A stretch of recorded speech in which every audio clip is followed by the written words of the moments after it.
नमस्कार दर्शक बंधु जय जगन्नाथ मु प्रियदर्शिनी मोर यूट्यूब चैनल को आपण मानक बहुत बहुत स्वागत।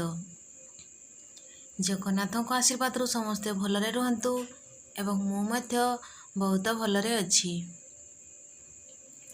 जो माने चैनल नुआ अछंती एवं जो माने सब्सक्राइब करि नाहंती दयाकर चैनल टी को सब्सक्राइब करंतु एवं गोटिए लाइक एवं गोटिए स्वीट कमेंट करंतु। आज रोसई है अरुआ भात सहित डाली आलू चखा एवं बैगण भजा। आपण मैंने भावुथिबे मु कौन गोटे लुण पैकेट देखाऊँगी। यह साधारण लुण नुहे, यह होची रॉक सॉल्ट। यही लुण को प्रेशर रोगी माने मध्य खाई परिवे। यह देखिया को पूरा धड़ा नुहे। यही लुण देह पाई क्षतिकारक मध्य नुहे। यह हैप्पी हेल्थ इंडिया लुण। यही कंपनी रो सब प्रोडक्ट पूरा नेचुरल एवं केमिकल फ्री। तो चलतु एबे रोसई करिबा। अरुआ भात हो जाइछि, डाली मध्य होई आसिला। मु डाली रे आलू सिझिबा पाई देइछि काहेकि ना आलू गुडी को चोखा करिवि। डाली को एबे मु झुंको कर देबी। करेई रे तेल देई देबी, तापरे पंच फुटण देई देबी एवं अदा और कंचा लंका छेचा को देई देबी। गोटे सुखिला लंका मध्य देबी। तापर ताको भल भाबरे भाजी नहीं की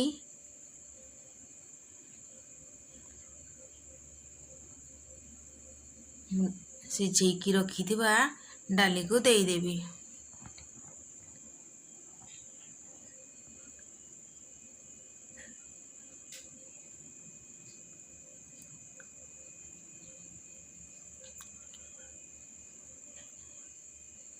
प्रस्तुत हो गला गरमा गरम पपा एवं टमाटो मिशा डाली। एबे चलंतु बैगण भाजिबा। मु दीटा मात्र बैगण नेछि। बैगण गुड़िक छोट छोट। यही गोटे बैगण को मु 4 खंड करिकी काटिबी।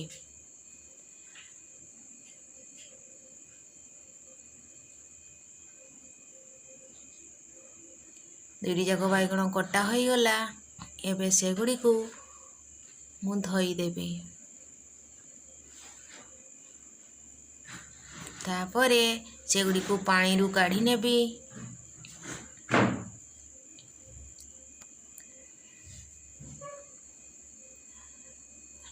अल्प स्वाद अनुसार लुण, अध चामच हलदी गुंड, अल्प लंका गुंड एवं अल्प किछि सुजी देकी मु बैगण को भाजीबी। सब मसला को मु भल भाबरे गोळाई नेबी एवं सेथिरे बैगण को मध्य भल भाबरे गोळाई नेबी।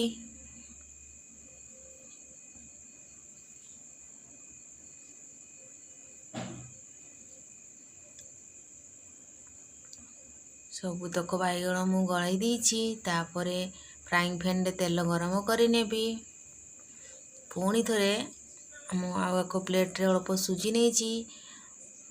प्रत्येक बैगण पीस को मु एपट सेपट आउ सुजी लगेगी मु तावारे देई देबी। आंच को मीडियम रखिछि, ताको कवर कर देइछि। एबे हमर बैगण भजा सिझी गला। ताको पुणी थरे एपट सेपट करिकी दुई पट साइड नाली नाली करिकी भाजी नेबी।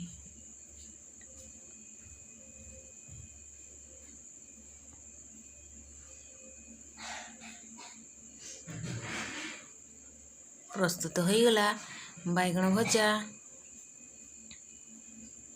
एबे आमे आलू चोखा करिबा। प्रथमे तेल नेइछि, सेठी कला सरिष नेइछि अल्प। तापर 3टी कंचा लंका को मु चिरी नेइछि। तापर आलू रे चोपा छोड़ेकी लुण देकी मु चकटी रखिछि ताकू देई देबी। तापर आलू को नाली नाली करिकी भाजीबी। नाली होई आसिला परे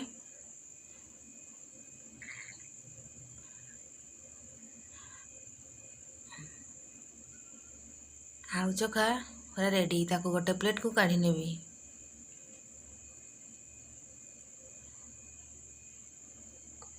सब रोसई कंप्लीट। ଚାଲନ୍ତୁ ଏବେ ଖାଇବା।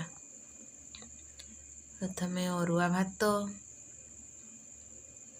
ତାପରେ ଲେମ୍ବୁ ଏବଂ କଞ୍ଚା ଲଙ୍କା, ପାମ୍ପଡ଼, ବାଇଗଣ ଭଜା, ଆଳୁ ଚୋଖା ଏବଂ ଡାଲି। ତ ଆଜି ପାଇଁ ଏତିକି। ପୁଣି ଦେଖାବ ନେକ୍ସଟ ଭିଡ଼ିଓରେ। ରହୁଛି। ଟାଟା ବାଇ।